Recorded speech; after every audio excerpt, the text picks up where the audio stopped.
Shark tank में जाने का क्या प्रोसेस होता है, थोड़ा सा समझाओगे आप? ये प्रोसेस होता है कि 4 एप्लीकेशंस होते हैं, 4 राउंड्स होते हैं। पहले 2 राउंड्स ऑनलाइन होते हैं। सबसे पहले आपको एक एप्लीकेशन फिल करना होता है 10 पेजेस का, जिसमें basic information, basic business information देनी होती है। उसमें अगर आपका सिलेक्शन होता है तो राउंड 2 इस 20-25 पेज का एप्लीकेशन होता है, जिसमें आपको एक खुद की वीडियो बना के पिच डालनी होती है और ज़्यादा डिटेल्स फिल करनी होती हैं। फिर अगर उसमें आपका सिलेक्शन होता है तो राउंड 3 होता है इन पर्सन ऑडिशन, ओके। जो कि मुंबई, दिल्ली या बैंगलोर में होता है। उसके लिए आपको एक जगह ट्रैवल करना पड़ता है और जैसा टीवी में हम देखते हैं वैसा ही सेटअप एक होटल में होता है, जिसमें 3 चैनल के मेंबर्स आपके सामने बैठे होते हैं। आपको पिच करके 1 घंटे उनको पूरा डिस्कशन, नेगोशिएशन, आस्क ये सब करनी होती है। मिनी शार्क टैंक आप सोच सकते हैं। ओके। और फिर उसमें अगर आपका सिलेक्शन होता है तो राउंड 4 होता है कि आप सीधा मुंबई जाते हैं, फिल्म सिटी, और वहाँ शार्क्स के सामने पिच करते हैं। तो जब आपने पिच करा था या फिर पिच करने से पहले आपके मन में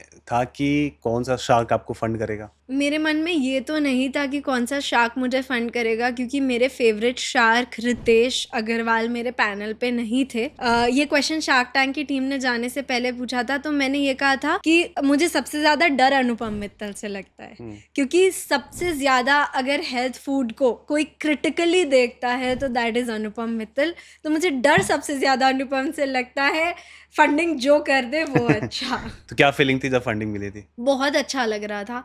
फाइनली जब वो चेक हाथ में पकड़ा तो regardless of sharks, regardless of pitch, I cried बाहर निकल के कि मैं जहाँ से आती हूँ, धमतरी टियर 3 जो मेरी जर्नी रही है, जितना मैंने मैन्युफैक्चरिंग के लिए स्ट्रगल किया है, जितना मैं रोई हूँ, आज वो सारी चीज़ें थोड़ी वर्थ इट लग रही हैं। मतलब मैं सोच भी नहीं सकती थी, मेरे आसपास का कोई व्यक्ति सोच भी नहीं सकता यहाँ तक पहुँचने का, और आज मैं वो अचीव कर चुकी हूँ। तो दैट फीलिंग इज एक्सेप्शनल। वो निकलने के बाद के जो 5 मिनट थे, पैर मेरे सो गए थे खड़े खड़े, और मैं जब वो 5 मिनट बैठी, I was like, I just cried and said कि ये बहुत ज़्यादा बड़ी चीज़ है उस छोटी जगह की लड़की के लिए, वैसे लोगों के बीच रही उस लड़की के लिए।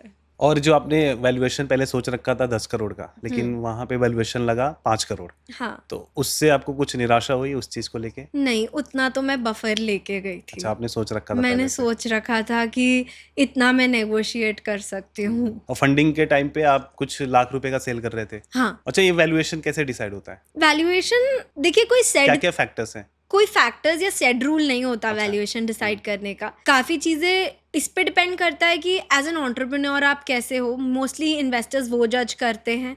देन आपका पहले ट्रैक्शन क्या रहा है। तो मेरी सेल्स कम थी, बट मैंने 33 लाख का ग्रांट रेज किया था, which at the age of 23 was good enough. मेरी खुद की मैन्युफैक्चरिंग थी, विच वाज अ प्रूफ कि मैं एग्जीक्यूट कर पा रही थी। तो ये सारी चीज़ें हैं जो देख के हम जज करते हैं। आई फील जो इन्वेस्टर्स जज करते हैं, कोई रूल नहीं होता। इनफैक्ट मुझे तो जाने से पहले सबने डराया था कि क्या सोच के ये लड़की रेवेन्यू का 100x वैल्यूएशन मांग रही है। 1 लाख के रेवेन्यू पे 10 करोड़ इज 100x।